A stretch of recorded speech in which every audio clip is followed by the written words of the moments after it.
कुलाबा ते नरिमन पॉइंट सागरी सेतूचा मार्ग मोकळा। मुख्यमंत्री उपमुख्यमंत्री आणि विधानसभा अध्यक्षांच्या बैठकीत निर्णय, वाहतूक कोंडी सुटणार।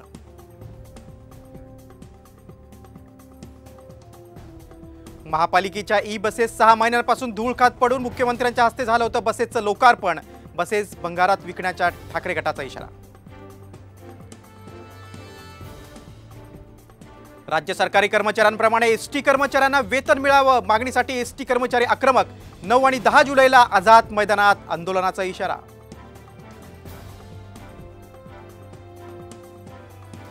दूध उत्पादकांच्या विविध मागण्यांसाठी शुक्रवारपासून राज्यात संघटितपणे तीव्र आंदोलन करणार। किसान सभेच्या डॉक्टर अजित नवलेंची माहिती। इंद्रायणी नदीतल्या वाढत्या प्रदूषणाकडे सरकारच्या दुर्लक्ष, सरकारच्या उदासीन भूमिकेविरुद्ध छावा मराठा युवा संघटनेचं नदीपात्रात आंदोलन।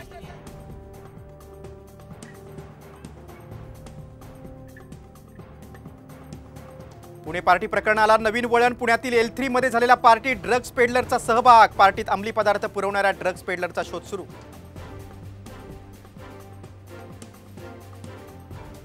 उल्हासनगरमधील अनधिकृत डान्स बारवर महापालिकेचा हातोडा। पहाटेपर्यंत चालणारी छमछम होणार बंद।